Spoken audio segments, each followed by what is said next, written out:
Em nome do Pai, do Filho e do Espírito Santo. Ave Maria, cheia de graça, o Senhor é convosco.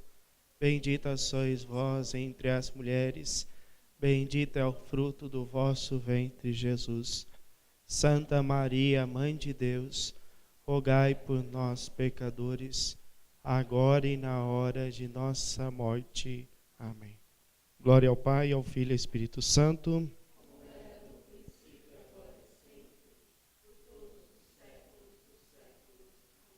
Maria, Mãe da Igreja, rogai por nós.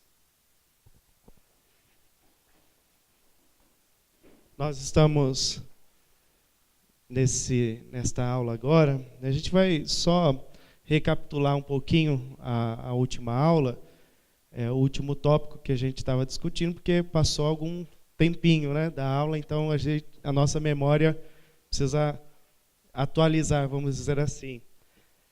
A gente fez uma reflexão sobre a distinção, né, dessa vida aristotélica e a apropriação da vida de Aristóteles, da obra de Aristóteles com a figura de um santo da nossa igreja, lembram?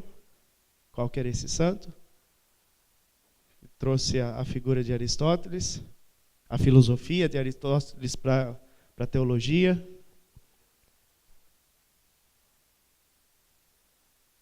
De Aristóteles, Platão, quem que era?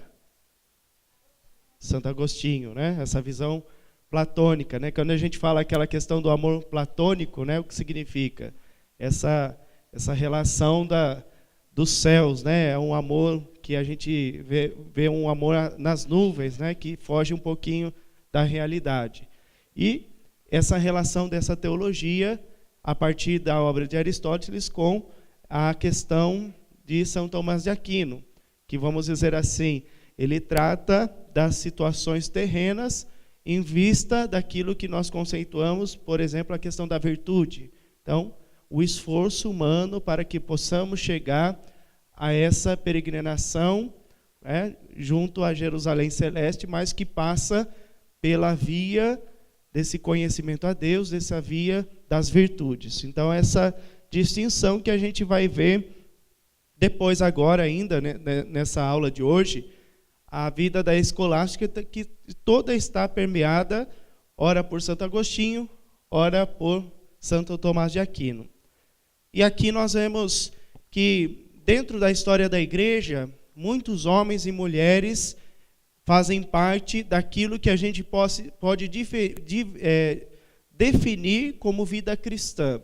Então, é importante a gente trazer dois conceitos com relação à história. Uma é a vida cristã, a outra é o cristianismo. O cristianismo é a história das pessoas que constituíram essa vida cristã.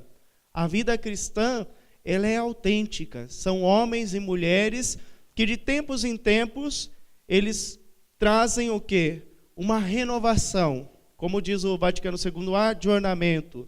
É um resgate daquilo que é próprio do Evangelho e a cada momento uma situação de vida presente. Aqui nós refletimos a vida de São Bento, que é uma renovação na vida cristã daquela época. Então, São Bento, ele traz uma compreensão do Evangelho a partir do quê?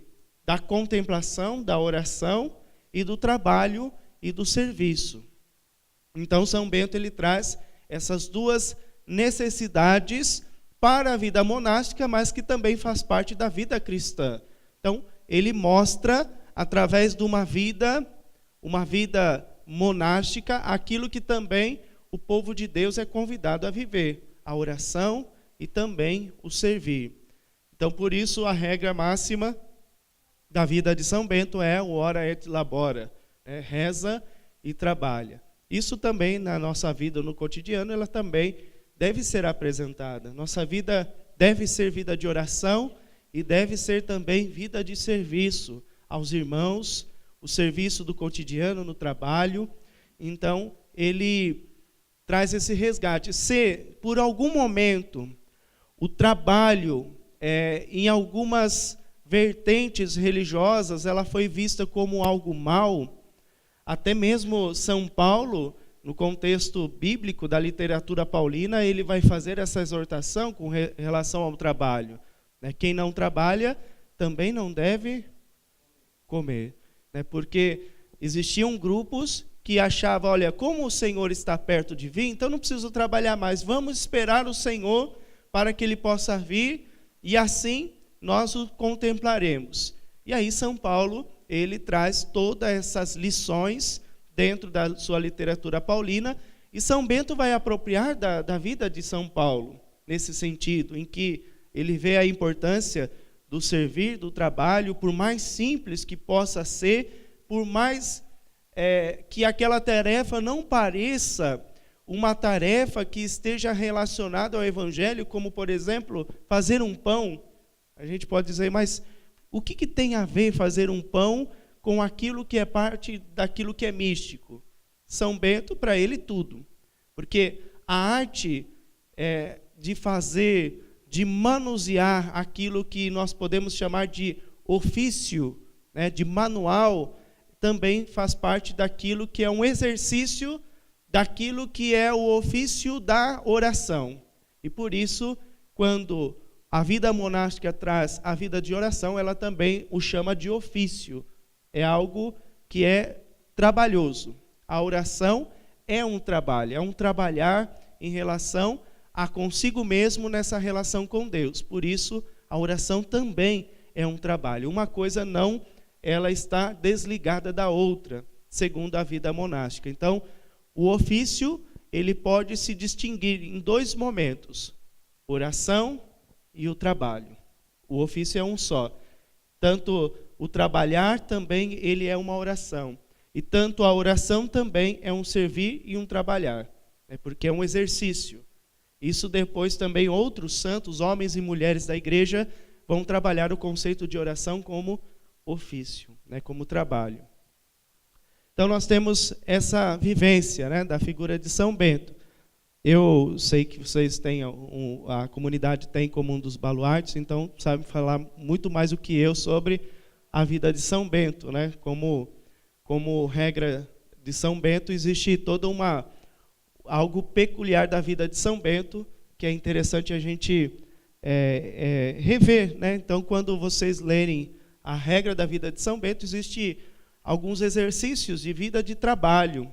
Então, mais do que ele fala de oração, parece que tudo com relação à regra ela está voltada ao fazer.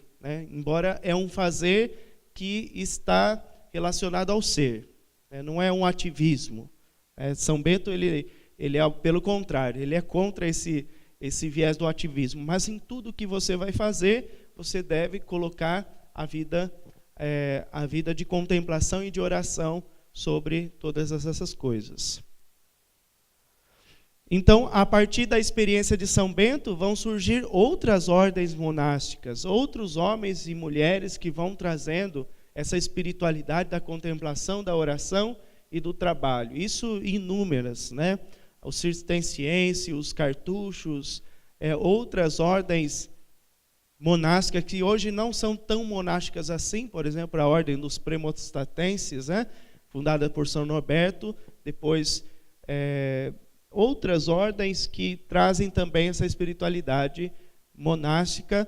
E também São Bento, ele inaugura uma situação de uma vida eremítica, ao mesmo tempo uma vida que é para ser um sinal para a vida dos cristãos afora. Então, diante desse contexto, a gente vai dar um passo bem adiante.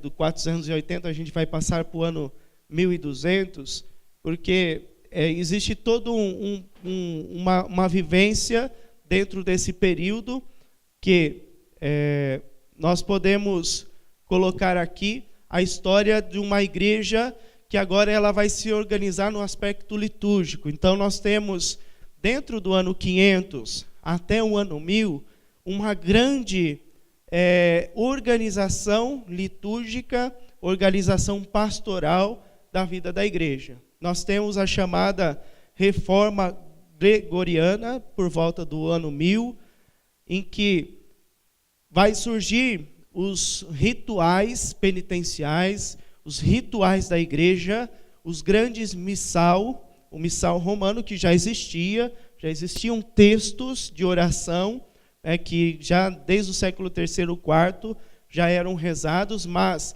com a ajuda monástica isso se tornou muito fácil de ser elaborado e reeditado, porque os monges tinham também sobre ele essa vida intelectual, essa vida da escrita, né? Então os monges aqueles que eram os defensores desses rituais.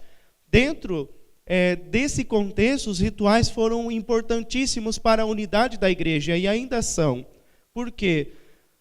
Porque já pensou se não houvesse, por exemplo, um meio em que a gente pudesse dizer quando, por exemplo, existe o sacramento da penitência, e como se realiza aquele sacramento?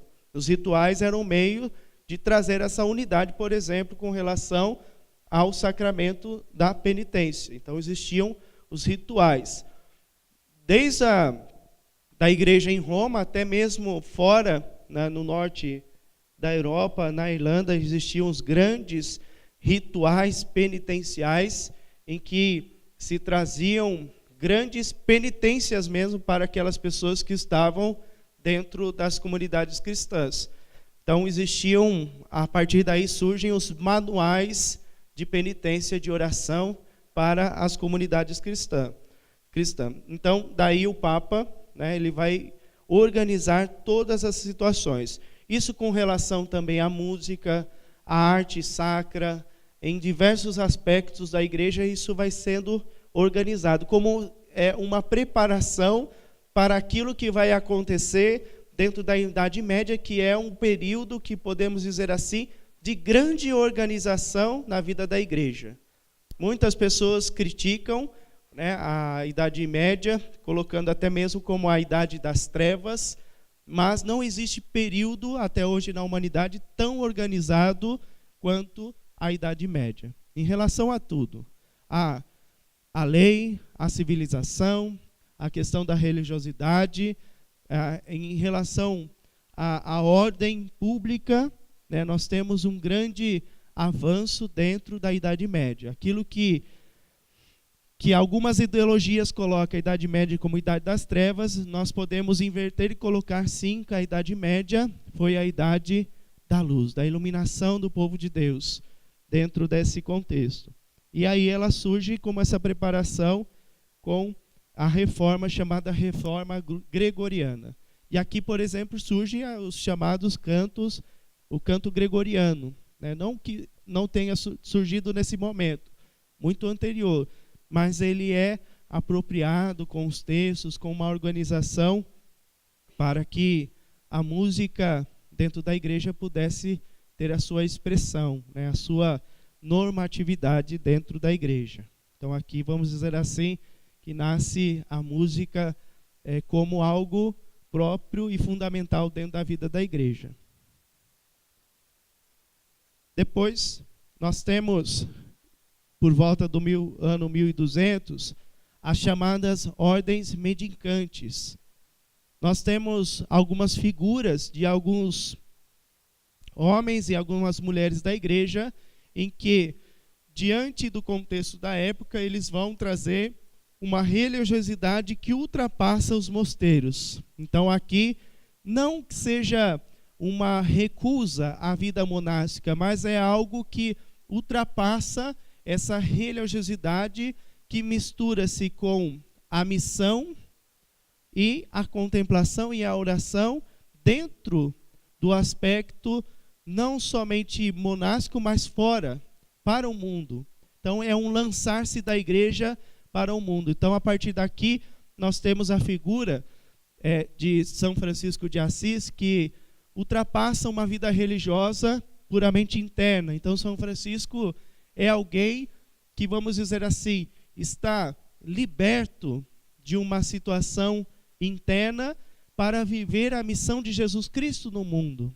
Então aqui nós temos um novo princípio de anúncio do Evangelho, que, num primeiro momento, tem uma característica fundamental: lembrar da caridade dentro da vida eclesial. Então, o serviço da caridade, ele é visto como algo essencial para esse encontro pessoal com Cristo. Isso São Francisco é muito claro dentro da sua vida. Então, São Francisco de Assis traz essa contemplação.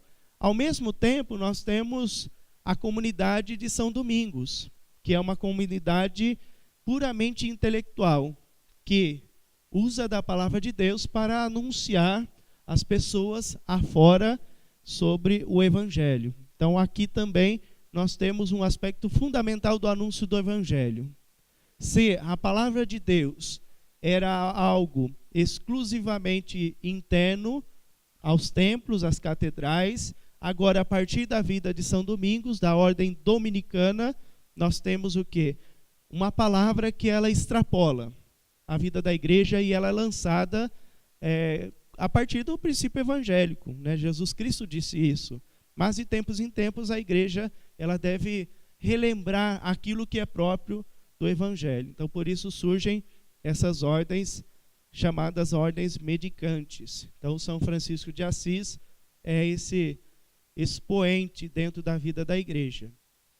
É interessante a vida de Francisco, né, e também de Clara, que a partir da sua vida, né, muitos homens e mulheres conseguem revisitar a figura de Jesus Cristo na pessoa do irmão.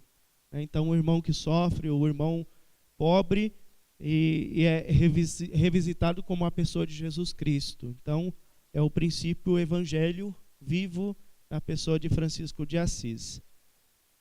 Alguém quer perguntar algo? Tranquilo até aí?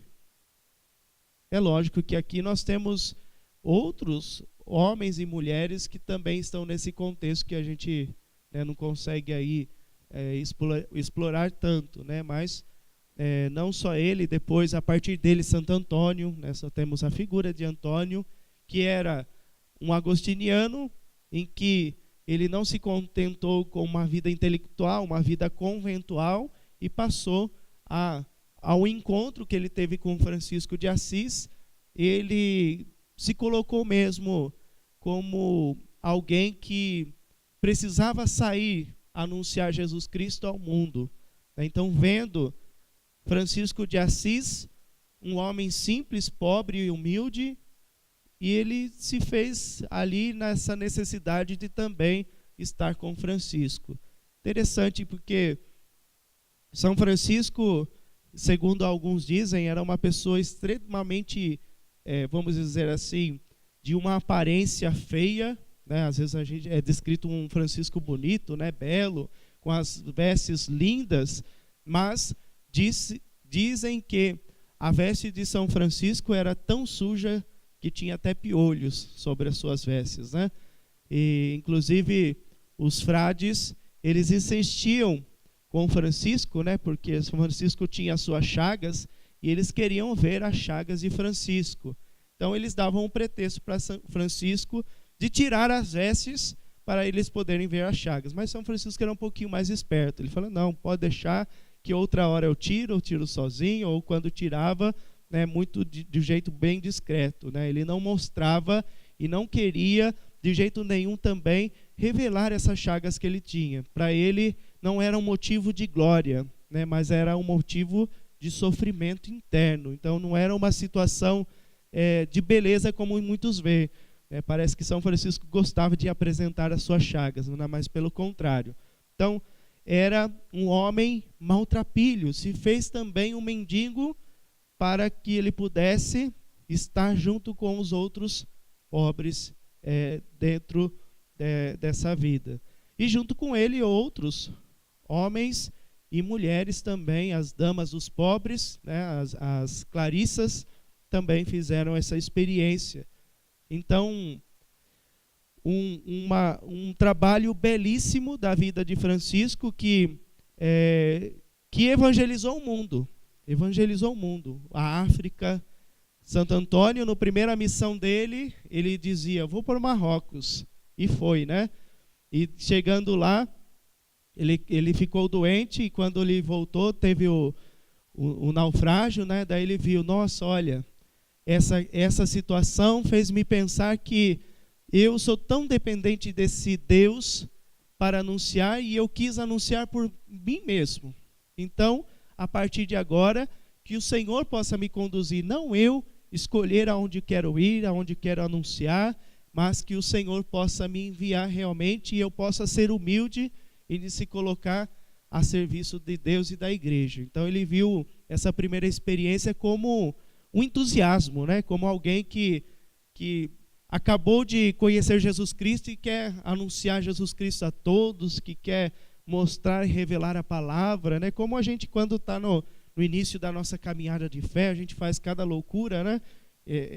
Santo Antônio, ele se via também nessa situação, embora ele já era presbítero, já era padre, mas tinha esse entusiasmo dentro da vida que ele percebeu em São Francisco de Assis. Então, Santo Antônio também, ele traz essa visão.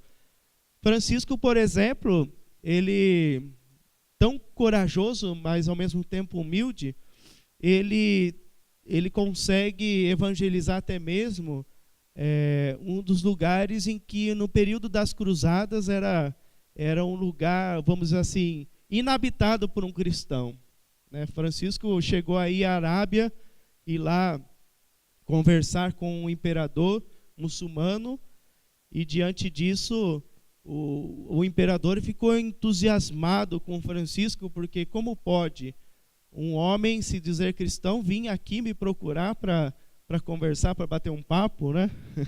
E Francisco, diante da sua coragem e ousadia, conquistou o coração, né, do Saladino, e diante disso, a prova disso é que até hoje os franciscanos estão na Terra Santa, nas terras de Israel e em qualquer lugar do mundo.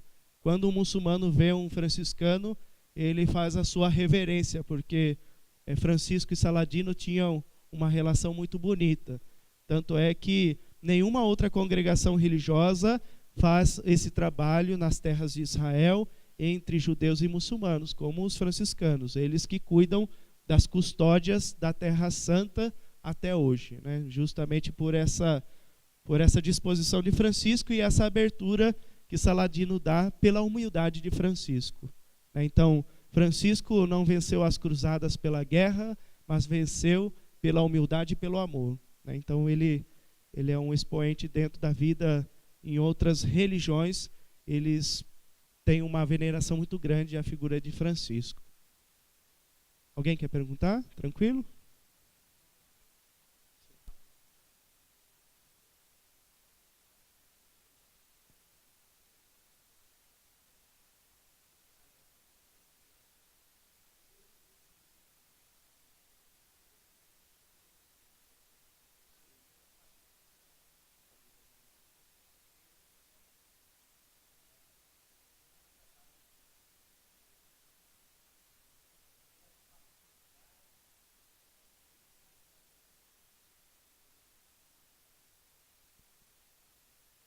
Justamente se temos todo um trabalho dentro da astronomia, dentro de diversos campos, diversas áreas da física, da química, justamente por causa dessa vida monástica, desse estudo dos monges e desse ora et labora dos monges. Então, eles foram responsáveis pela construção da civilização moderna, né, da civilização medieval, moderna e atual. Se nós temos tudo o que temos hoje, a gente deve muita coisa aos monges e às vidas das congregações religiosas. Se nós temos os hospitais, né, a gente é muito claro para nós que quem fundou essas instituições foram as congregações religiosas.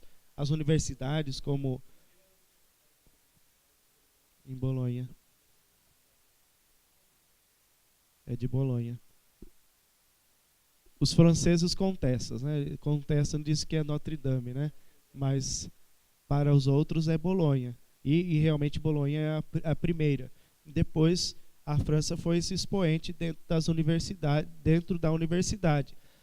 A primeira faculdade, vamos dizer assim, era de teologia e filosofia, e depois a faculdade de direito, né? O primeiro curso, vamos dizer assim, como universitário, a igreja que inaugura, que é esses 3 cursos dentro da vida da civilização medieval e depois moderna.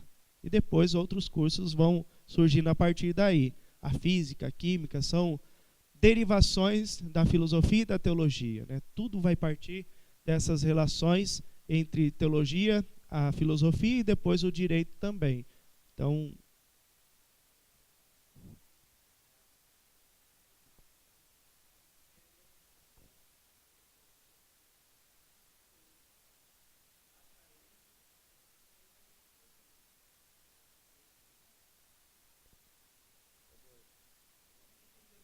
deixa eu ver o irmão aqui para ver Francisco.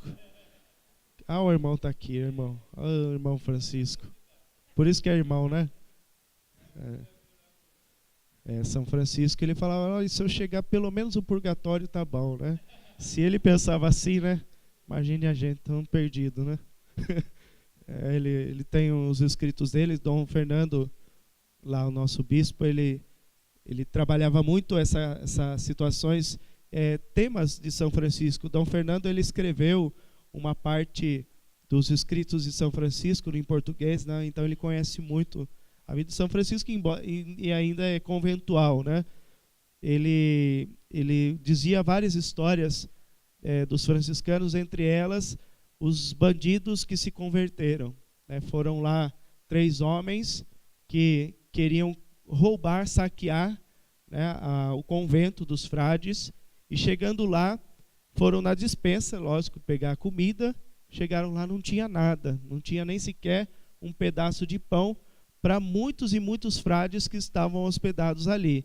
E aí eles ficaram compadecidos. E, diante dessa humildade que eles viram nos franciscanos, eles se converteram e se tornaram também frades.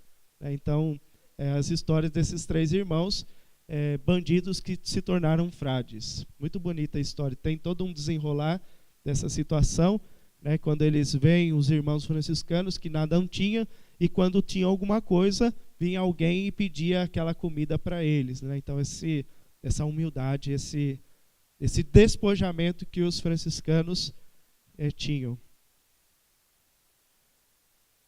Então nós temos uma organização agora, né, a partir do ano 1200, 1300, dentro do simbolismo da igreja. Então a igreja, ela começa a se organizar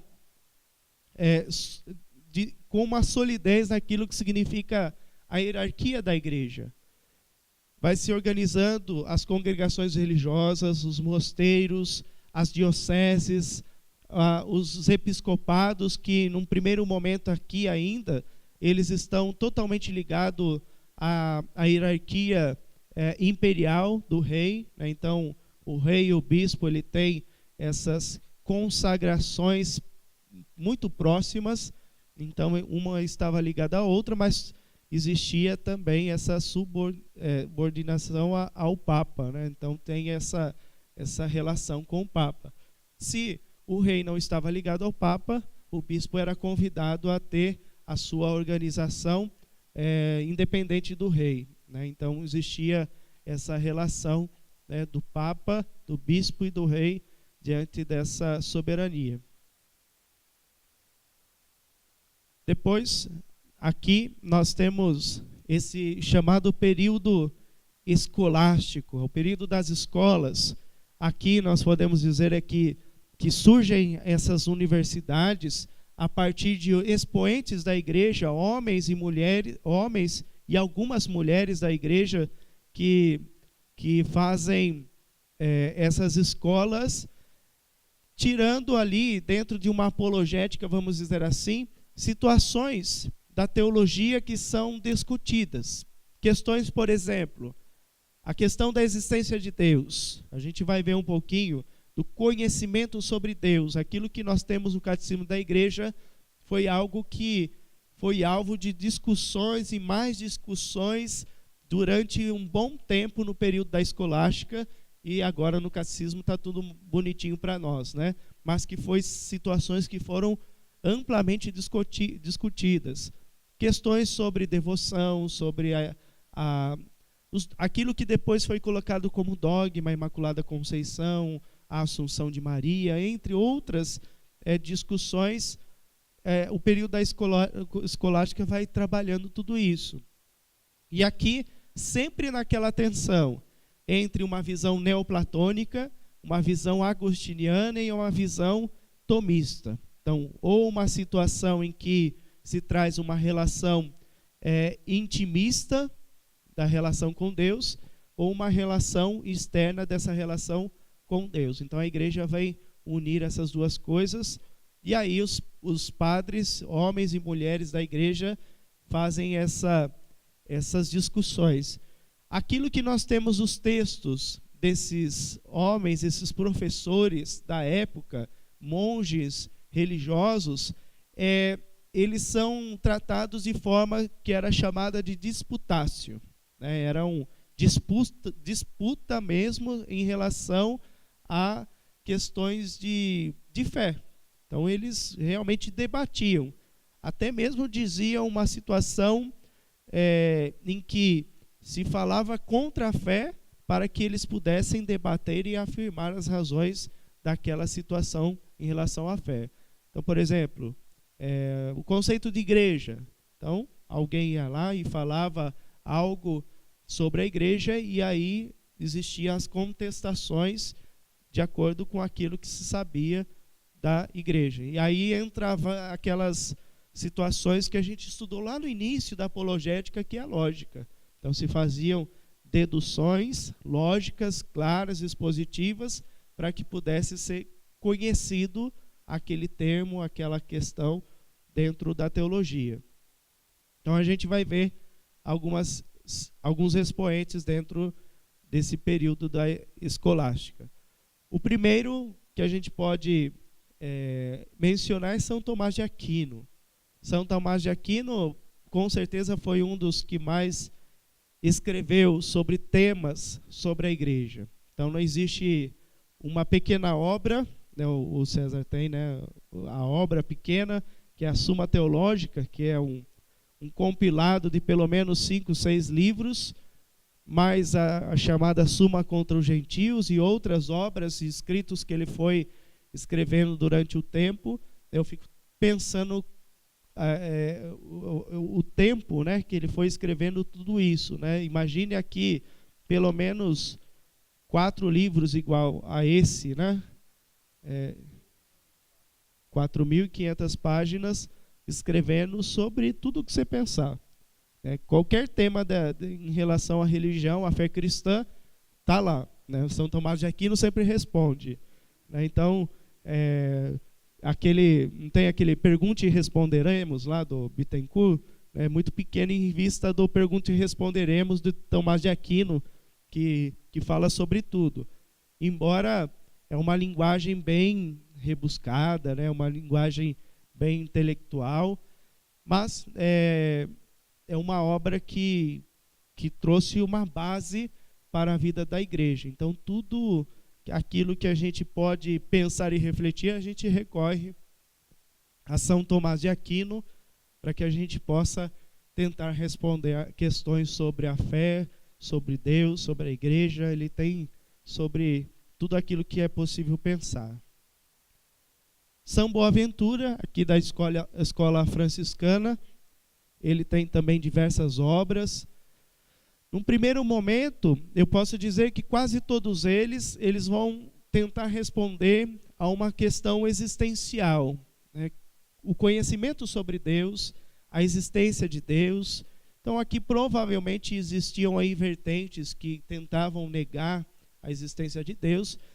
A gente imagina uma idade, um tempo em que todo mundo acreditava em Deus, mas talvez não era bem assim, né? Existiam correntes ali que duvidavam dessa existência de Deus, e diante da evangelização era preciso dar as razões da existência de Deus para que pudesse evangelizar outros povos, outros lugares. Então, São Tomás de Aquino, São Boaventura, Santo Anselmo, ele tem várias obras sobre a questão da existência de Deus, diversas questões também. Santo Anselmo de Cantuária também vai tentar responder. Depois, ainda também da Escola Franciscana dos Escotos, também escreveu sobre várias questões. Um deles é sobre o princípio do tratado da existência de Deus. Então ele quer trabalhar o princípio de todas as coisas, muito interessante, embora muito difícil a gente compreender, né, tudo isso, porque ele traz toda uma relação de uma dedução lógica. Então tem que ir lendo e relendo para você construir essa relação com relação a ele. Eu vou trazer um exemplo, eu iria deixar para o final essa questão, mas a gente já adianta dentro da última aula que a gente ia colocar alguns questionamentos dentro da apologética. Aqui, o Catecismo da Igreja, ele dá essa compreensão que era discutida em um bom período da escolástica, que é a compreensão sobre as vias de acesso ao conhecimento de Deus. Ou seja, como nós podemos conhecer a Deus? Como nós podemos conhecer esse Deus que nós temos fé, acreditamos, nos relacionamos com Ele? Então, era uma das questões que se colocava na época. A compreensão sobre as vias, ou seja, o caminho de acesso ao conhecimento de Deus. Então, aqui eu estou falando do conhecer. Deus pode ser conhecido? O que vocês acham?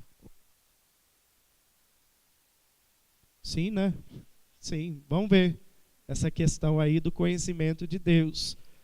Embora Deus pode ser apropriado pelo todo, Ele sendo onipotente, aí já é uma outra questão, né? Mas vamos refletir. Então, o catecismo, no início do catecismo, ele vai fazer essa questão. Por quê?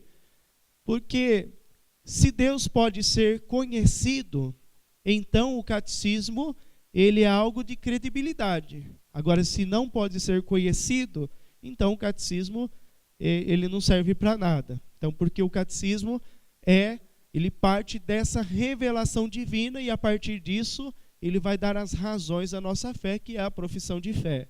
Então, por isso, já o catecismo vai apropriar desse conceito da escolástica para a gente compreender essa experiência de Deus. Olha só o que vai dizer, né, do 31 ao 40, quase, essa relação da experiência com Deus. Criado à imagem de Deus, chamado a conhecer e amar a Deus, o homem que procura Deus descobre certos caminhos de acesso ao conhecimento de Deus. Também lhe chama provas da existência de Deus. Como que Deus pode ser provado? Como que nós conseguimos provar a existência de Deus? Um ateu, né, por exemplo, para ele, tudo que você vai dar razão da existência de Deus, para ele é improvável. Então, aqui, o catecismo já no momento ele vai falar dessa prova da existência de Deus. Também lhe chama a prova da existência de Deus, não no sentido das provas que as ciências naturais indagam, mas de argumentos convergentes e convincentes, que permitem chegar a verdadeiras certezas. Então, não é uma prova simplesmente de uma ciência natural, mas de provas, de deduções e provas convincentes que, nessa experiência, existe um caminho para que eu possa compreender que Deus existe. Esses caminhos para atingir Deus têm como ponto de partida o quê? O que é ali? A criação, o mundo material e a pessoa humana. Então, tanto São Tomás de Aquino como Santo Anselmo, ele parte do quê? A existência de Deus a partir do homem, a partir das coisas criadas. Então, não é possível pensar na existência de Deus sem aquilo que se criou. Então, eu só sei que Deus existe a partir da sua criação. Isso é um ponto fundamental, tranquilo? Tá bom? Não que a gente vai reconhecer Deus nela, mas é a partir das coisas criadas, criada é que a gente consegue compreender a existência de Deus. Por exemplo, um fruto. Eu tenho lá uma banana. A banana não veio do nada. Ela veio de uma árvore, da bananeira. Então, a partir daquilo que nós temos como consequência, né, o fruto da banana, é que eu consigo compreender aquilo que é a origem, que é a bananeira. Tá? Então, essa situação em que o catecismo começa para falar dessas provas da existência de Deus. Tranquilo até aí? Está muito confuso? Então, primeiro, a questão material. Parte-se do ser humano para essa prova da existência de Deus. Mas não só. Tá? Não só. Depois o catecismo vai dizer isso. Então, ele vai falar, o catecismo, o mundo, a partir do movimento e do devir, da contingência, da ordem e da beleza do mundo, pode-se chegar ao conhecimento de Deus, como origem e fim do universo. Então, ele vai falar, a partir daquilo que é existente, aquilo que Deus criou, se pode chegar naquilo que aquilo que é o Criador, a partir da existência. Depois, o homem, com sua abertura à verdade e à beleza, com o seu sentido do bem moral, com a sua liberdade, a voz da sua consciência, com a sua ânsia de infinito, de felicidade, o homem interroga-se sobre a existência de Deus. Nessas aberturas, ele detecta sinais da sua alma espiritual, germem da eternidade que traz em si mesmo, irredutível à simples matéria. A sua alma só em Deus pode ter origem. Então aqui, partindo do simples fato de que o homem é alguém inquieto, já é uma prova de que existe algo que o move o ser humano. Então por isso que o catecismo vai dizer, com sua abertura à verdade e à beleza, com seu sentido do bem moral, com sua liberdade e a voz da sua consciência. Então a consciência, ela por si só, ela vai nos deixar inquieto, no sentido em que a gente percebe que nós não somos formados simplesmente de matéria.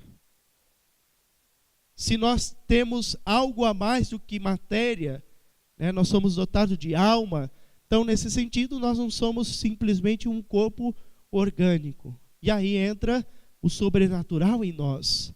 Então é isso que o catecismo está querendo mostrar. Diante dessa inquietação do ser humano, podem perceber que na história de toda a humanidade, desde as comunidades primitivas, vamos dizer assim, as tribos, existiam essas inquietações. Não se concebia um Deus como a gente tem hoje, né?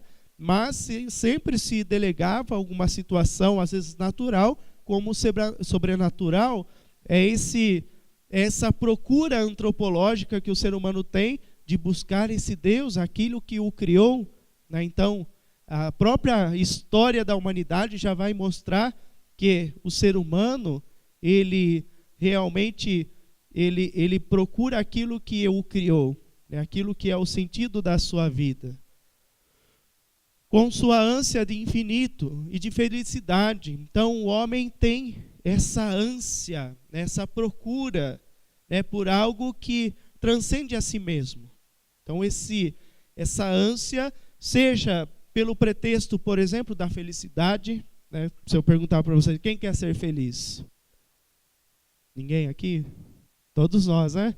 Queremos, e na vida cristã nós sabemos que somos felizes já, né, quando seguimos as bem-aventuranças, aquilo que é a proposta de Jesus como caminho, verdade e vida. Então, esse conceito de felicidade já é essa procura por esse Deus. Ao mesmo tempo que nós já encontramos o não plenamente. Então a felicidade, ela se dá o hoje também. O hoje ou agora, à medida que nós nos deixamos abrir para a experiência com Cristo Jesus, já é uma felicidade. nós muitas vezes colocamos a felicidade como algo de um conceito platônico, um devir. E aí nós esquecemos de viver aquilo que é próprio do hoje, aquilo que Jesus oferece. Então, o conceito de felicidade cristã, ela não está ligada ao conceito de felicidade que está ligado à situação atual, né? Como algo que é uma busca. Eu preciso fazer isso, eu preciso realizar aquilo, eu preciso ter minha casa, eu preciso ter meu carro, eu preciso ter viver isso, aquilo, eu preciso ter isso. Então, está condicionado a um fazer, um ativismo, quando, na verdade, a felicidade consiste no ser em Cristo Jesus. Então, esse é o conceito de felicidade cristã. Santo Agostinho já trabalhava isso, nessa procura da felicidade, em que ele procurava em tantas coisas e não encontrava, né? E quando ele viu, ele estava dentro dele, porque a realização plena estava nesse encontro com Cristo.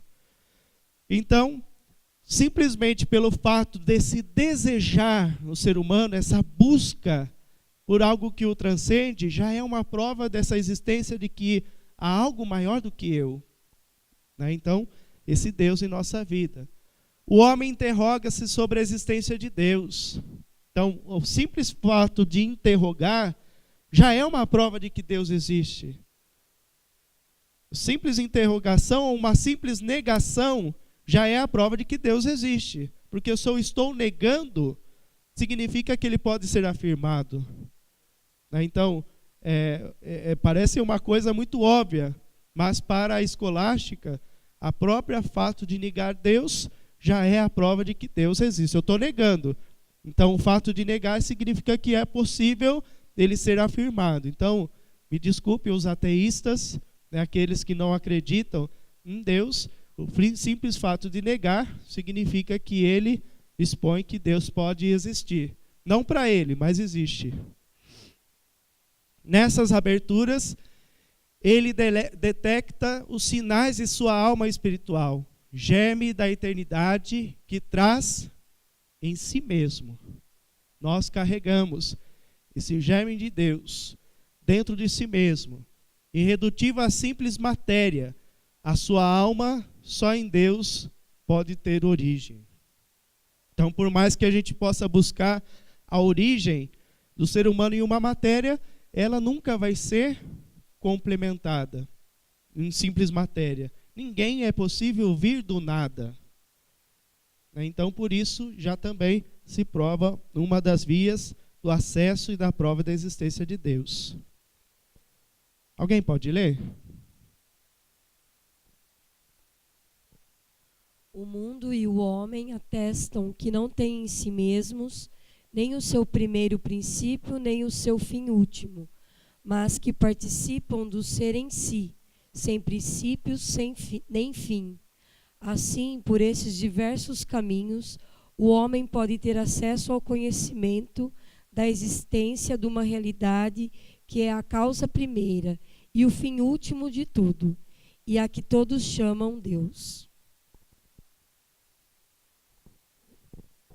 O que o texto está querendo dizer? O simples fato de a gente se provocar e pensar na origem de todas as coisas, ou o fim de todas as coisas, já é a prova de que Deus existe. Então, aquilo que se transcende o tempo só pode ser Deus. Para ele não existe a questão temporal. Isso faz parte de cada um de nós. Então, é interessante esses dias, os saduceus vão perguntar para Jesus, e aí, uma mulher que se casar com o marido, e aquele marido, ele morre, e aí, pela lei da época, precisaria casar com outro, que era irmão daquele marido, e assim aconteceu 7 vezes. Quem é o marido, afinal, lá na eternidade? E aí Jesus vai dar a sua catequese, para Jesus que não tem, dentro dessa eternidade, concepção do tempo, não existe marido.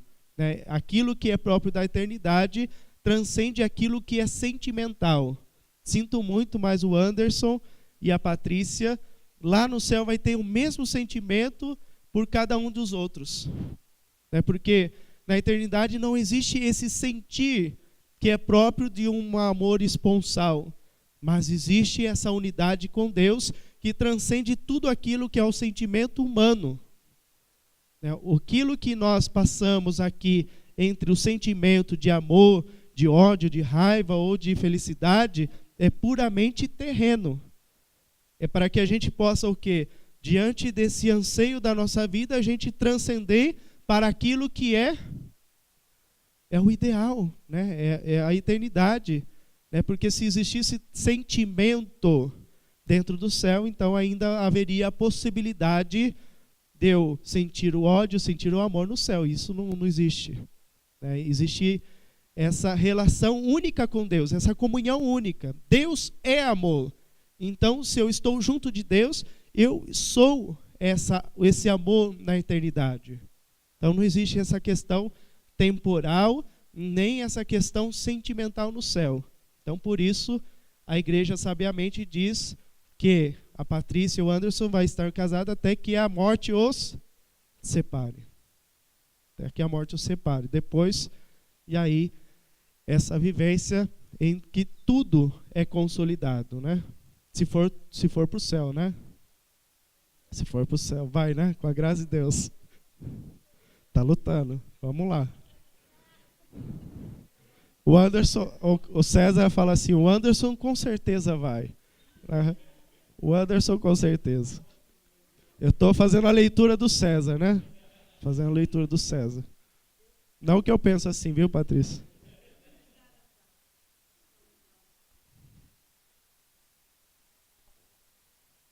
Vamos lá. As faculdades do homem tornam capaz de conhecer a existência de um Deus pessoal. Mas para que o homem possa entrar na sua intimidade, Deus quis se revelar ao homem e dar-lhe a graça de poder receber com fé esta revelação. Todavia, as provas da existência de Deus podem dispor para a fé e ajudar a perceber que a fé não se põe à razão humana. Então aqui entra o dado da revelação divina.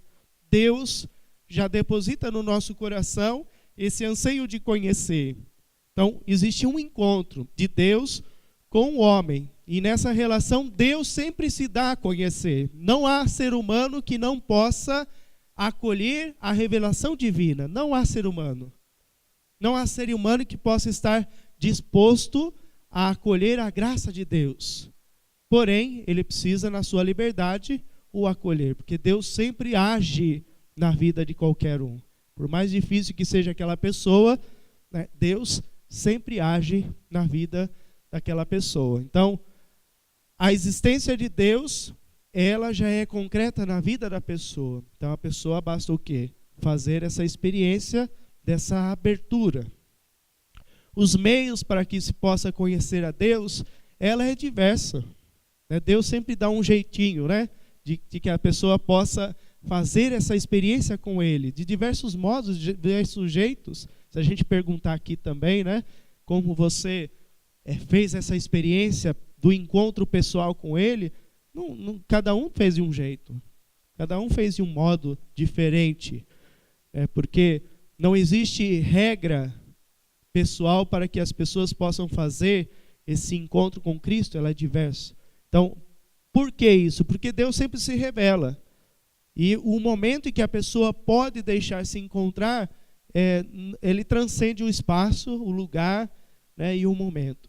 Então, por isso, o catecismo ele vai dizer também que, embora há toda a possibilidade de reconhecer Deus através daquilo que é humano, do mundo, da existência, das coisas, mas ela não se esgota. Então é preciso também essa revelação divina, esse Deus que se deixa conhecer e a pessoa que se deixa encontrar por esse Deus. Então, aquilo que é belo, aquilo que se revela dentro daquilo que é estético, ajuda nessa compreensão, nesse encontro com Deus.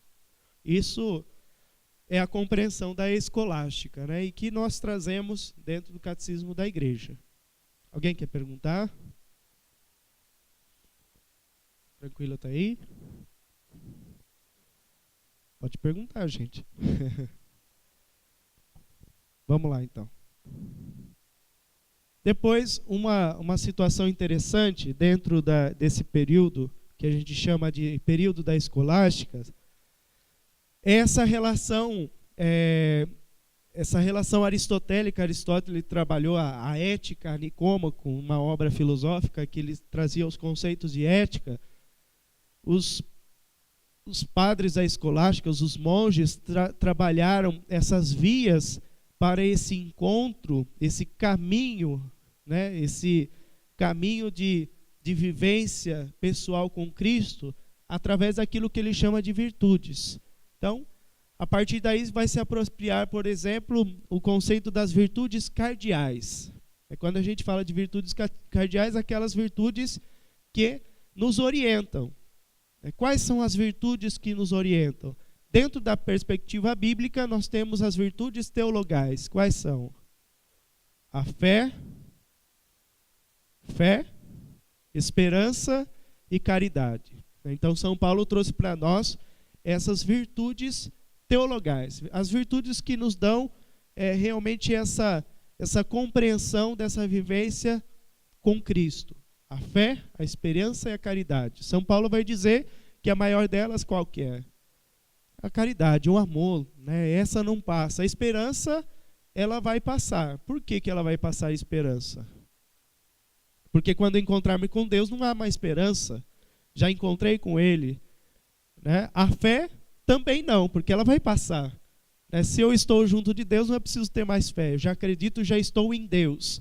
Já estou consolidado. E o amor não passa porque Deus é amor. Deus é amor. Então, por isso, o amor, ele sempre supera. Então, aqui, nós temos as 4 virtudes cardeais. A primeira dela é a prudência. O homem deve ter a sua prudência. Quando a gente fala de virtudes cardeais, virtudes que nos ajudam a ter esse senso de equilíbrio para que a gente possa fazer o caminho de santidade.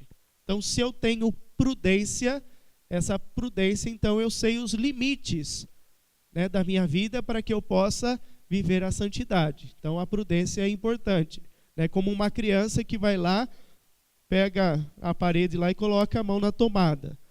Então, ele sabe que aquilo poderia dar choque, vai lá e coloca a mão na tomada. Ele não tem prudência. Né? Então, se eu tenho prudência, eu vou fazer o discernimento.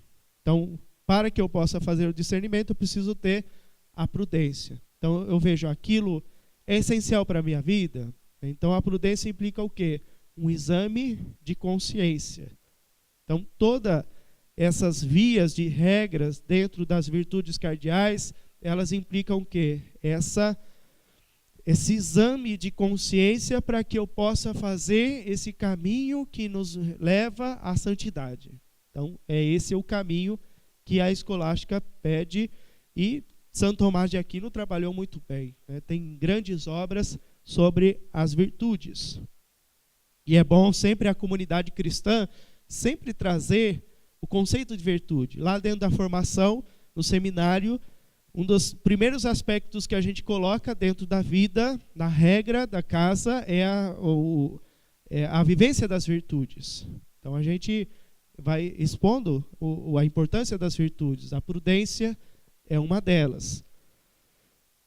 A justiça, o senso da justiça, ser justo um com os outros. Né? Então, isso também traz essa base para que eu possa fazer esse caminho de santidade.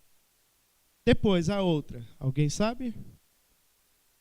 As virtudes cardeais. Se são cardeais, são os 4 que direcionam cada um de nós, né? Prudência, justiça. Pode chutar, gente, não tem problema. Então vai. A fortaleza, né? Fortaleza. Por que a fortaleza, né? Então, para que eu possa ter essa disposição para ir à santidade, para que eu possa realmente caminhar na graça de Deus, eu preciso desta virtude. Dá-me, Senhor, a fortaleza para que eu possa o quê? A partir do discernimento, a partir do senso de justiça, eu possa ter a disposição para que eu possa fazer esse caminho de santidade. Então a fortaleza é se dispor, essa força, né, que me move para que eu possa realmente viver essa graça de Deus. Então a fortaleza é também uma das virtudes que me orientam para que eu possa viver na graça de Deus. Então a fortaleza. E por último, alguém arrisca? Então vamos lá. Então, você falou coragem? Alguém falou? Coragem está ligada à fortaleza, né? Então, eu tenho essa força e é o que me impulsiona a viver a coragem. Então, a partir dessas virtudes, vai se ramificando diversas outras virtudes, né, que me ajudam a ter essa disposição. Por último, a temperança, né? Não ser sem sal e nem ser salgado. Então, a temperança é aquilo que me ajuda realmente ter o equilíbrio na minha vida. Então, tudo aquilo que é demais e aquilo que é menos, né? Então, é aquilo que me tira da graça de Deus. Até aquilo que a gente acha que pode ser virtuoso, se não há temperança, ela quebra a minha vida na graça de Deus. Eu vou rezar 24 horas por dia, eu não vou fazer nada, viu, César? Eu vou ficar só rezando. Isso é temperança? É destemperança, porque e tem um desequilíbrio aí. Se São Bento visse aquela situação, ele ia falar, não, está errado, né? Ora et labora. Então, a temperança é aquilo que me dá equilíbrio na minha vida. Saber colocar cada situação ao seu momento. Então, é a via de regra que me traz aquilo que é vicioso e aquilo que é equilibrado em minha vida. Então, é aquilo que me ajuda a deixar de lado os vícios. Então, é uma virtude que me coloca aí nesse equilíbrio diante dessa caminhada com Deus. Então, tudo precisa ter a sua dosagem para que eu possa viver nesse encontro pessoal com Cristo. Então, aí está as virtudes chamadas virtudes cardeais. Essa pintura é uma pintura das virtudes lá no Vaticano. Está bem na entrada da porta do Palácio Vaticano, que ao mesmo tempo vem mostrar o quê? Que viver a virtudes é viver essa entrada na graça de Deus. Então, diante desse lugar, né, que é um templo, um encontro com Deus, que é o Vaticano, então viver as virtudes é fazer parte dessa experiência, dessa santidade em Deus, em Cristo Jesus. Essa é a pintura de Rafaelo. Então, as virtudes que me ajudam nesse caminhar. Se pautarmos a nossa caminhada cristã por essas virtudes, com certeza a gente está no caminho de santidade. Tranquilo? Então, Santo Tomás de Aquino, entre outros, vão trabalhar esses conceitos. E aí todos os outros expoentes, em outras áreas, por exemplo, o direito, vai trabalhar também essa condução da ética através das virtudes. Aqui a gente vai dar um outro salto, né? Para aqui agora com a chamada vida protestante, né? O início do protestantismo. E aqui a chamada reforma luterana, né? Então, Martinho Lutero, um ex-sacerdote, um sacerdote da igreja, ele vai se rebelar contra algumas situações da vida da igreja, e aqui ele vai fazer a sua separação, né, da fé cristã católica, e ele vai criar a sua religião, né, e a fé protestante. A partir daí se cria uma outra vertente da linha cristã, a partir do Lutero tem João Calvino, entre outros homens, que vão fazer outras ainda compreensões a partir do Lutero, que vão discordar de Lutero com relação até mesmo a algumas questões sobre sacramentos e outras questões, e até chegar ao que a gente tem hoje do protestantismo, que é o discordar do discordar do discordar, né? Então, essa vertente que surge dentro da vida cotidiana que a gente vê hoje, inúmeras e milhares de outras igrejas protestantes, as chamadas igrejas evangélicas, as pentecostais, as neopentecostais e diversas outras vertentes que às vezes até sai daquilo que é a compreensão, que é o fio do condutor, que é a pessoa de Jesus Cristo.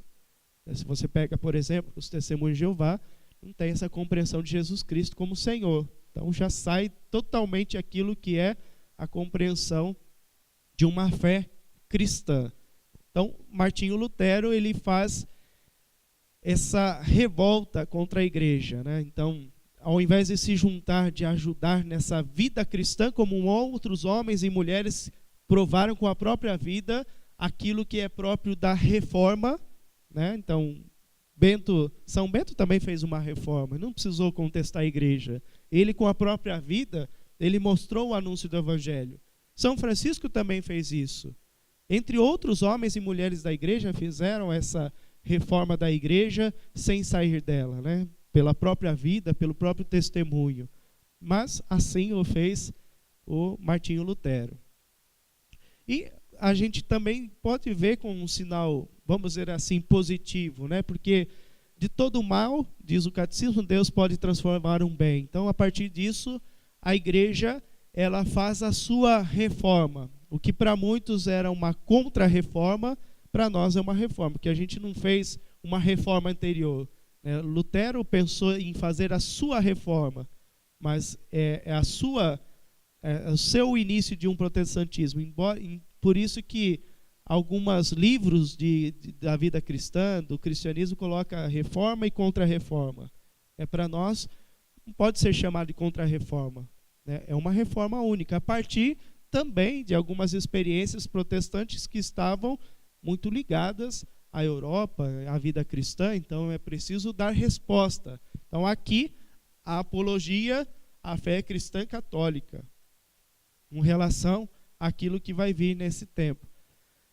1517, quando Lutero coloca as 95 teses, são teses contra a igreja católica, na igreja na Alemanha, ele fixa numa porta de uma igreja, e a partir daí acontece essa separação de Lutero. A partir daí vai surgindo outras experiências de homens e mulheres que vão dar respostas a essa vida da igreja. Podemos aqui colocar os reformadores do Carmelo, né, Santa Teresa d'Ávila, São João da Cruz, na Espanha, e ainda outros expoentes na Espanha, como Inácio de Loyola.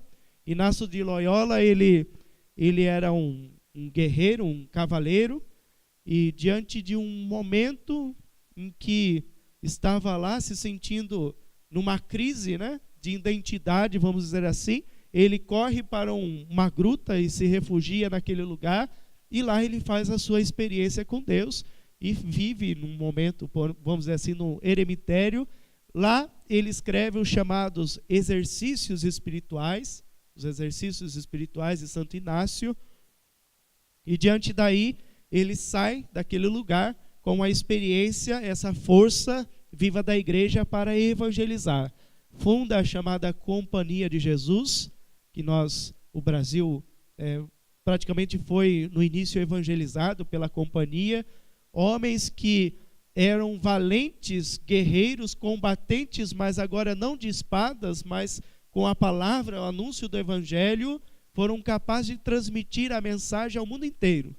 Se nós temos a partir de Inácio de Loyola, São Francisco Xavier foi para a Índia, foi para Moçambique na África, foi para o Japão e foi para a China, em um contexto totalmente conturbado da civilização. São Francisco Xavier, né, também da companhia, fez essa experiência missionária. E outros homens e mulheres fizeram essa experiência. Em inconscientemente, mas fizeram essa experiência em discordância àquilo que Martinho Lutero colocava. Porque se ele fez a sua revolta contra a igreja, a proposta dos jesuítas é defender a igreja, seja o que for e custe o que custar. A obediência plena ao Papa. Então, os jesuítas têm como regra obediência fiel, seja o que for, custe o que custar, ao Papa. Então, essa fazia parte do seu estilo de vida. Então, a partir da Espanha, e aqui lembrando que a Espanha, ela nesse contexto, ela estava vivendo uma reorganização da igreja, porque ela foi por muitos anos invadida pelos muçulmanos, e todas as organizações dos conventos, os mosteiros, estão fazendo suas reformas, porque estavam precisando reformular a sua fé. Aqui também, Santa Teresa, São João da Cruz, precisavam ali reviver a sua fé na Espanha, e da Espanha, de um lugar que estava ali bombardeado de diversas espiritualidades não cristãs, eles são expoentes para a vida em Roma e em outros lugares do mundo. Então, Santo Inácio de Loyola é um deles, e ele faz essa experiência, que eu posso dizer que é mística também, né? Um místico da igreja. A partir dessa mística, ele faz essa coragem de anunciar o evangelho ao mundo todo. E aqui também, a partir dessas experiências, outros homens e mulheres também vão fazer essa experiência da evangelização. Nesse contexto, nós temos também uma resposta a toda essa situação de Lutero, desse início do protestantismo, que é o Concílio de Trento. É um grande concílio na vida da igreja. Muitos taxam esse concílio como um concílio... eu ouvia uma palestra de um professor que dizia que aqui nasceu a Igreja Católica, porque ele dizia que se diferenciou muito daquilo que é o cristianismo. Mas nós compreendemos que não foi uma ruptura com aquilo que a igreja vivia. Pelo contrário, foi uma organização daquilo que já estava colocado. Então, para quem conhece verdadeiramente a história da igreja, não é uma ruptura ou o início da igreja. Pelo contrário, é um momento em que a igreja se organiza melhor para corresponder àquilo que se coloca como igreja cristã católica. Então, a partir das experiências de vida cristã, homens, os bispos do mundo inteiro se reúnem a Trento, norte da Itália, e ali quase Áustria, né? Eles se reúnem lá em Trento para esse concílio que é essa experiência do desenvolvimento de vários temas da vida da igreja. Então, todo concílio, se é chamado de concílio, é uma reunião, uma assembleia de todos os bispos do mundo todo. Então, os bispos do mundo inteiro foram a Trento se reunir para discutir situações da época. O que eles discutiam?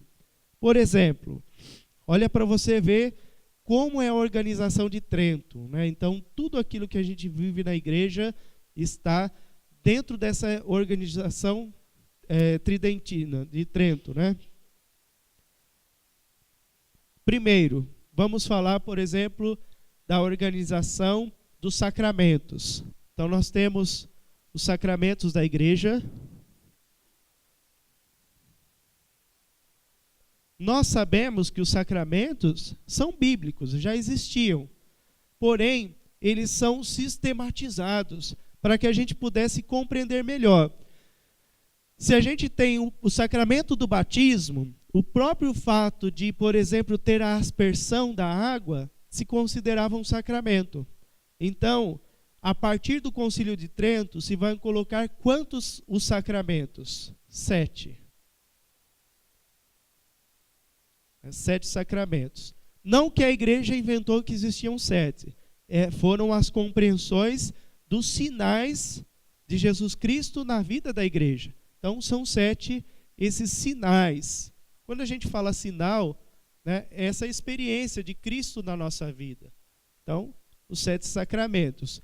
Aquilo que deriva da experiência dos sacramentos, por exemplo, a aspersão, a água benta, são chamados sacramentais. Uma cruz era, na época, considerado o sacramento, mas para nós hoje é um sacramental. Ela sinaliza a força de um sacramento. O sacramento do batismo ela nasce da cruz, a Eucaristia, né, do momento de Jesus que sai do seu lado sangue e água. Então, a igreja faz essa distinção, sacramento e sacramental.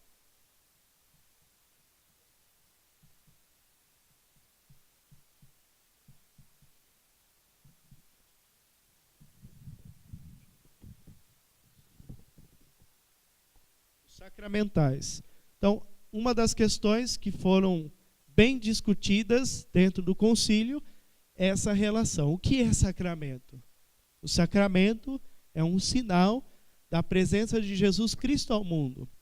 Não há sacramento sem igreja, e não há igreja sem sacramento. Então, a igreja, ela existe por conta dos sacramentos. É lá que existe a visibilidade desse Deus em nossa vida.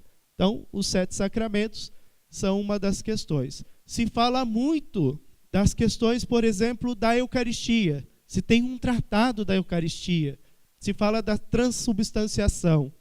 Por quê? Porque os protestantes estão negando essa visão sacramental da igreja. A Eucaristia é uma memória? Ou é o corpo, o sangue de Cristo por inteiro? Ou simplesmente é um simbolismo?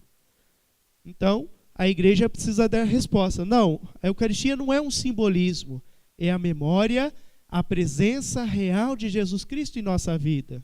E aqui nasce também essas experiências com relação à Eucaristia, né? Então, a partir disso também a igreja faz essa questão, essa reformulação da Eucaristia.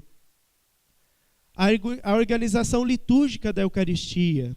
A partir daqui se faz essa experiência, por exemplo, do sacrário, da adoração eucarística. Não que não tinha, mas se faz essa organização documental, vamos dizer assim, daquilo que é os sacramentos e o sacramento da Eucaristia. Né? Antes já existia toda essa organização, né? Mas ela é consolidada dentro de Trento. A outra questão, as Escrituras.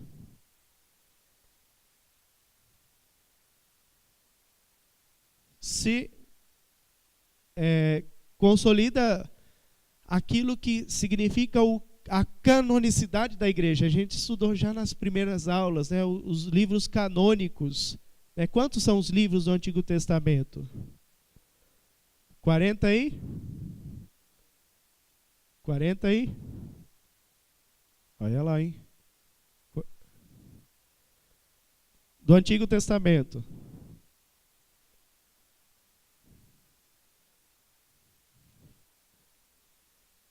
Quarenta e quanto? Quem falou? 46, né? E o Novo Testamento? 27.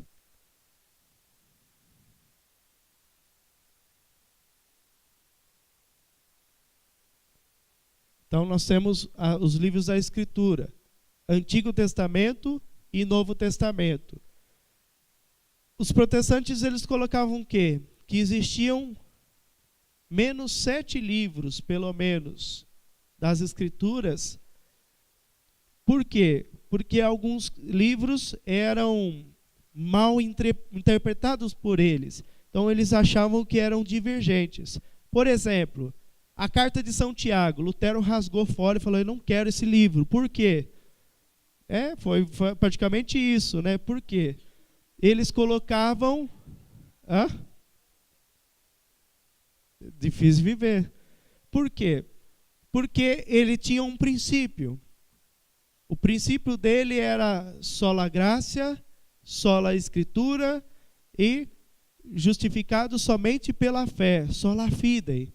Todo cristão ele é justificado, ou seja, ele consegue ser salvo somente pela fé. Isso é uma visão protestante, sola fide. Para o católico, isso São Paulo diz, né, sobre a justificação pela fé. Porém, São Paulo não negou a justificação pelas obras. Então, São Tiago, ele diz que nós somos justificados pela fé e pelas obras. Pelas obras. Então, para ele manter a sua teologia protestante, ele precisou desconsiderar, por exemplo, a carta de São Tiago. Entre outras obras do Antigo Testamento, também se desconsiderou o livro de Tobias, uma parte do livro de Judite, entre outros livros, né, que ele não considerou. O profeta Baruque, entre outros livros, que ele falou, não, isso aqui, né, não é legal, né, não gostei desse livro, né, deixa de lado. E para nós, né, eles são canônicos ou deuterocanônicos, porque eles são inspirados divinamente. Então, quando os livros foram compilados do Antigo Testamento, se tem um período helênico, período grego, em que se reúne e se escreve outros textos em língua grega. Aqueles que foram escritos ou reescritos em língua grega, Lutero tirou, falando, não, esse não é original porque não está no hebraico. Então, esse não pode ser considerado. E nós consideramos porque são livros, embora gregos, estão inspirados. Ou seja, não fogem da canonicidade. Eles estão ligados naquele fio condutor que a gente colocou lá quando a gente falou do Antigo Testamento. Eles fazem essa aliança plena com Deus. Então, o Concílio de Trento é o que vai compilar a Bíblia. Vamos dizer assim, já existia a Bíblia, já estava todo compilado, mas ele é definido. Ele é dogmatizado, é dogma. Agora, a Bíblia é essa, não adianta acrescentar e nem tirar. Quem tirar ou acrescentar, vai dizer o Concílio de Trento seja anátema. O que quer dizer isso? Lembra que a gente falou? Anátema, que nome estranho, né? Seja excomungado, está fora da comunhão. Por quê? Se você não tem a credibilidade às Escrituras, seja o quê? Excomungado. Isso com relação a toda a questão do Concílio de Trento. Sempre quando se falava daquilo que é definido, aí se fala, olha, se você não observar essa relação, então seja anátema, seja excomungado. Então isso, o Concílio de Trento, ele é definido através de regras e, ao mesmo tempo, ele faz essa associação, né, de ser excomungado aquele que não observa aquilo que é próprio da igreja. Então, junto com essa questão das Escrituras, existe essa compreensão, né, dos sacramentos, como a gente já colocou. Uma outra questão de organização também é a questão das obras sociais, os seminários, congregações religiosas. É a partir daí que nasce e brota os seminários. Por quê? Antigamente era assim, se tinha um padre de uma paróquia, um jovem queria ser sacerdote, ele simplesmente ficava um tempo com aquele padre.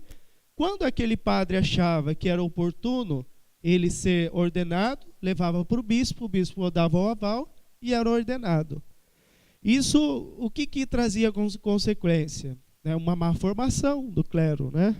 Então, por isso, São Carlos Borromeu, cardeal, né, também ajudou, dentro do Concílio de Trento, a organizar essa vida do seminário com uns institutos, né, de ensino para essa vida clerical. Então, aqui nós temos a organização também da vida dos seminários.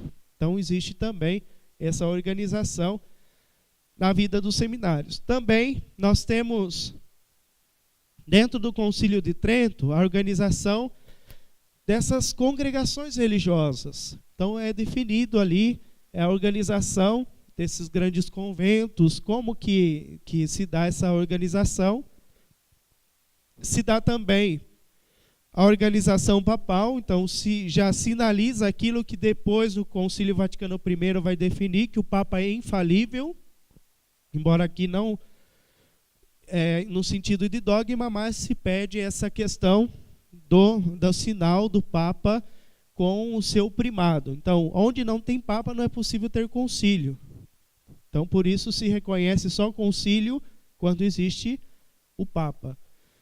Esse concílio demorou 18 anos. Né? Quem começou o concílio nasceu, né, no início do concílio. Quando terminou o concílio já tinha 18 anos de idade, já era maior de idade. Então, de tempos em tempos, os bispos vinham, né, para essas discussões. E isso demorou, né, muito tempo. Então, ia lá, fazia uma sessão, se discutia aquilo lá por algum tempo, voltavam para suas terras, depois se reuniam de novo, né, cada um na sua organização. Então, isso demorou 18 anos. O último concílio nosso, Vaticano II, demorou 4 anos. Né? Esse demorou 18 anos. E dizem que existiam concílios mais longos do que esse, porque, imagine essa questão da territorialidade, né? Não tinha avião na época, né? Depois do Concílio Vaticano II já tinha avião, do Aníger, aqui, que é o bispo Piracicaba, ele foi de avião. Dizem que o pessoal, por falta de conhecimento, tinha bispo que, quando foi convocado o Vaticano II, foi parar em Trento, achou que era lá o concílio, né? Depois ele voltou para Roma. O pessoal diz, né? Deve ser brincadeira, né? Não sei lá. Então, o Concílio de Trento, essa base na vida da igreja. Então, tudo aquilo que você pensar em relação à organização do clero, as leis canônicas também estão organizados nesse concílio que a gente chama de Concílio de Trento. Então, são esses 18 anos de vida para organizar aquilo que Lutero estava desconfigurando, né, em vários sentidos. Né? Então, precisou dar resposta com relação à vida da igreja, ao sacramento, à profissão de fé. Então, o concílio termina com a sua profissão de fé. Então, é interessante essa vivência dentro desse concílio. E nesse mesmo momento, como eu já havia dito, essas ordens missionárias começam a anunciar o evangelho a partir daquilo que já está organizado agora no Concílio de Trento. Então, nossa igreja no Brasil, ela já nasce com esse fruto do Concílio de Trento, né, das missões dos jesuítas, as catequeses, a vida sacramental, a importância do sacramento dentro da vida do jesuíta é muito interessante. Tanto é que se acusam, né, os jesuítas de propagar uma falsa evangelização, porque forçavam a ser batizados índios, isso, aquilo. Para eles é uma regra, uma obediência ao Papa. Se quer ser cristão, tem que ser batizado. A vida sacramental era importante para a vida do jesuíta. E aí a preparação que eles tinham. Preparavam durante 12 anos. Hoje o jesuíta passa por esse tempo, né? 12 a 16 anos para se preparar para o sacerdócio e para a missão. Então eles têm esse ritmo de vida. E disso aí nós temos homens que doaram a vida pelo nosso Brasil, por exemplo, José de Anchieta. Imagine, um missionário chega no Brasil, em um país totalmente indígena, vamos dizer assim, ele consegue entender a língua do índio, escreve um vocabulário guarani, escreve escritos em guarani, a Bíblia, para eles, para que ele possa evangelizar os índios, né, e fazer essa evangelização. Então é uma graça divina, né? É um grande homem, um santo da igreja, que a gente às vezes esquece, mas que tem escritos belíssimos sobre a Virgem Maria, tratados lindos sobre a evangelização, um santo do nosso país, né? Padroeiro de nossa São Paulo. Então acho que eu vou parar por aí, né? Tranquilo? Passou, eu não vi a hora, ninguém falou nada, e eu fui indo. Tranquilo até aí? Querem perguntar?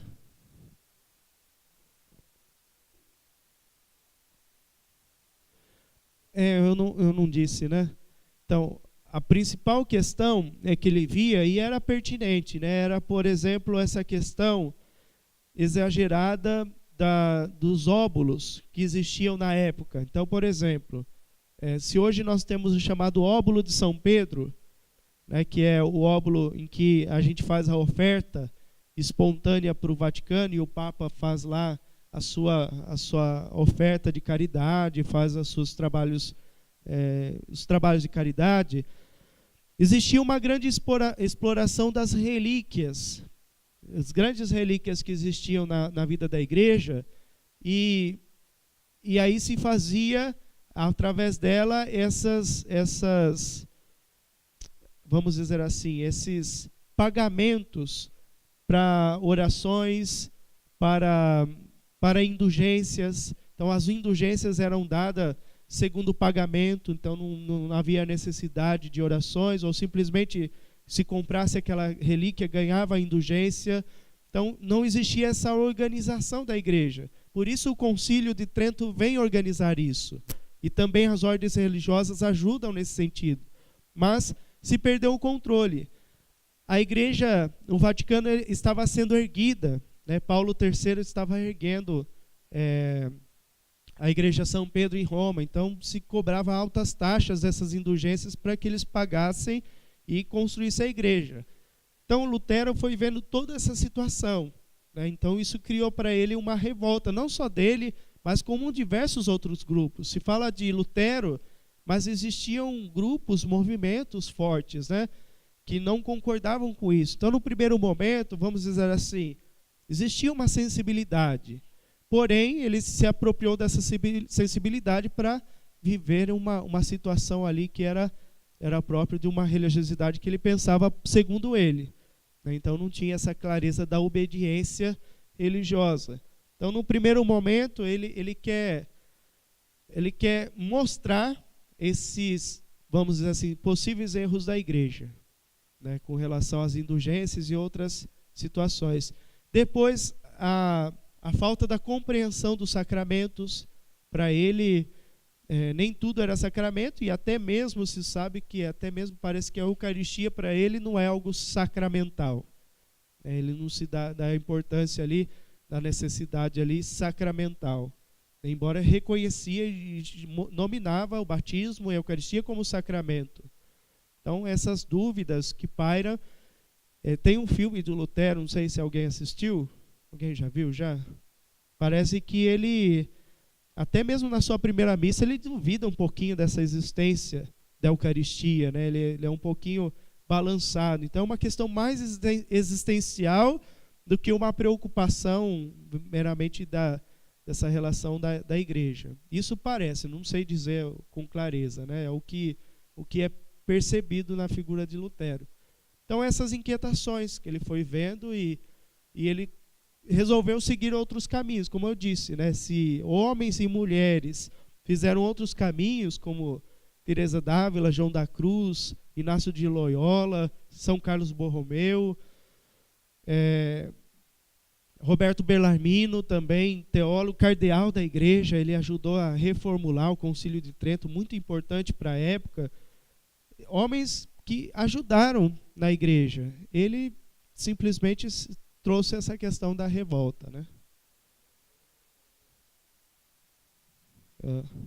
Sim, as indulgências. Ela vai reformulando toda essa questão. Ainda não tanto no Concílio de Trento, embora se fala dessa questão das indulgências. Depois, os outros concílios vai se ajustando tudo isso. Até o Vaticano II isso ficou resolvido, né, com o que é indulgência, né, para que a necessidade da indulgência. A questão das missas, né, se pagava altas missas para que uma pessoa pudesse ser salva ou tivesse uma recompensa no céu. Então, isso porque também existia uma devoção popular, uma devócio, né, uma devoção em que a igreja também não tinha controle. Como no Brasil, né, existem tantas devoções que às vezes a igreja em si, como instituição, ela não consegue medir. Então, tudo isso estava envolvido porque o povo de Deus também queria. Ele se contentava com essas indulgências, como uma forma de alimentar também a sua fé. Então, não era um sentido ali da igreja forçando e realmente querendo que as pessoas pudessem comprar as indulgências. Era um movimento também que partia do povo. Então, por isso, a igreja precisou depois ir organizando, né? Então, tudo isso também. Então, se tinha aí muitas relíquias aí que se usavam, relíquias da Santa Cruz, né? Cabeça de São João Batista, tinha relíquia para tudo, né? De tempos em tempos a igreja tem essas expressões aí da importância das relíquias. E elas são importantes, né? Mas é preciso dar o sentido para ela, né? Não prender para si mesmo, né? Então é uma coisa que fugiu, né? E não era, vamos dizer assim, o Papa impunha essa devoção. Não, partiu do povo, da experiência ali do cotidiano. Foi uma forma que o povo ele conseguia fazer essa experiência de devoção popular. Como hoje nós temos aí diversas devoções no Brasil que não é parte da igreja. Você pega, por exemplo, as penitências Aparecida, quando o povo vai ajoelhando lá. Para quem está fora, o que a gente lê? A igreja força as pessoas a fazer penitência. Mas nós não temos regra, não existe nenhum documento que fala tem que fazer penitência. Pelo contrário, a igreja é misericordiosa, mas ela não se opõe a essa situação que é pessoal, é uma escolha da pessoa diante daquela penitência. Então, era aquilo que acontecia na época.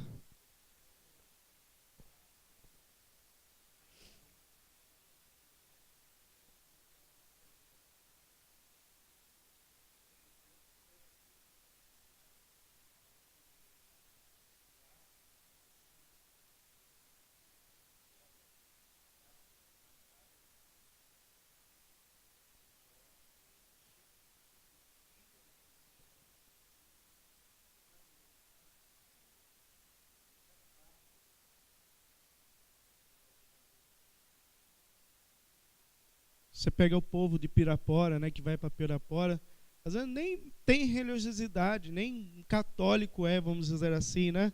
Eu sempre vou dar a bênção que o pessoal pede, eu vou, faço a bênção, rezo por eles, né? E a gente reza nessa esperança, mas alguns vão com esse espírito mesmo cristão, esse senso, mas alguns carregam a cruz, atrás da cruz carregam a caixa de cerveja, vão fumando droga, usando cocaína, né? Então, né, é da igreja? Não, a inspiração pode ser cristã, né? O símbolo, a cruz, a peregrinação, a romaria, mas não vem dessa fonte, né? Vamos dizer assim. Então, é uma situação que é mascarada, né? Quem veio de fora fala, é católico, é da igreja. É o que acontecia praticamente, é a leitura que eu faço, né? Porque não existe outro motivo assim de imposição, né? Na história não se fala dessas imposições, tem que fazer isso, aquilo. Virou um comércio, né? Vamos dizer assim, unia aquilo que era próprio de alguns, que ajudavam, colaboravam aquelas ordens, aquelas congregações, aquelas instituições, ao mesmo tempo supria aquilo que era a pessoa via como necessidade, né? Como um encontro.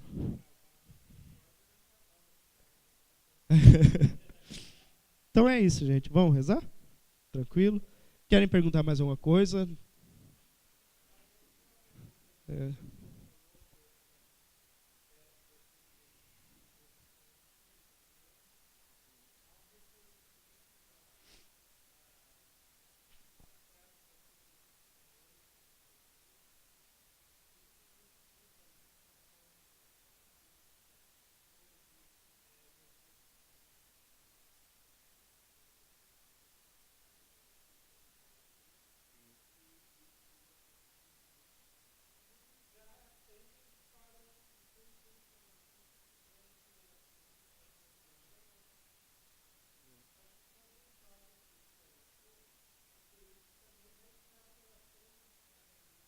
Então, é importante que se esclareça,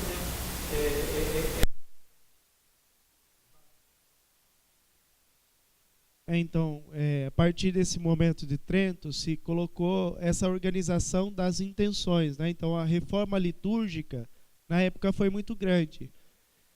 era uma compreensão da vida da Eucaristia, não que era errado. Depois o Vaticano II fez um resgate daquilo que era próprio das primeiras comunidades. Então, para que o sacerdote pudesse se manter dentro daquelas comunidades, não se tinha a côngrua que o padre tem hoje, esse auxílio que ele tem hoje, né, das paróquias. Ele rezava as missas pelas intenções que se pediam, intenção de algum falecido, intenção de uma pessoa, mas era uma intenção. Por isso que hoje não se reza mais do que uma intenção. Você quer rezar uma intenção de uma missa, né, se colocam várias intenções, mas o correto é uma intenção, né, que é parte desse Concílio de Trento, que não foi mudado, né? Embora uma missa na paróquia não se coloque intenção. A intenção ela é para o Papa, então não se reza a intenção nenhuma, principalmente nos domingos. Uma intenção ela é rezada pela igreja, então não se pronuncia intenção nenhuma. Isso todo pároco precisa reservar uma missa para essa intenção. Então se tinham essas intenções. Então na igreja se tinha diversos altares em que os sacerdotes rezavam ao mesmo tempo em latim, né? Rezavam pelaquela intenção. Então a intenção da missa era algo importante, né? Diante daquela experiência que se fazia da Eucaristia, né? Então, mais do que participar, a intenção por aquela pessoa, por aquela família, por aquela pessoa. Então a participação ela ficou um pouquinho fragilizada. E ainda, se vocês participarem de uma missa tridentina, ela é fragilizada, porque primeiro a questão da língua, né? Depois essa compreensão da Eucaristia, né? Ela é somente vista como um sacrifício. Então o altar é o lugar do sacrifício somente, mas não é o lugar do memorial, né? Parece que é meio escondido isso. Então toda essa situação ela é escondida dentro dessa perspectiva da memória, né? Então se coloca uma compreensão única da Eucaristia, em que depois a igreja retoma e volta atrás dessa compreensão. Embora ela não é banida, é um rito, mas é um rito extraordinário. O rito ordinário é o rito atual que nós temos hoje, né? Não é banido, mas também se pede que se reze, todo católico do Ocidente atual reze o rito ordinário. Então essa é a situação. Então as intenções, César, era próprio da época. Então se rezava quando se pedia e se pagavam aquelas intenções. Se rezavam, pedia para se rezasse 20 anos por aquela pessoa, por aquela intenção, e aí se pagava aquele sacerdote para que ele pudesse rezar naquela intenção.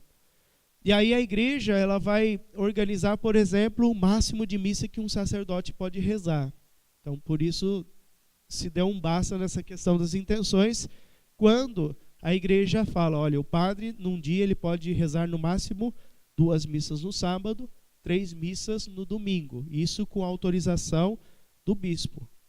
Então, ele pode binar no sábado e trinar no domingo.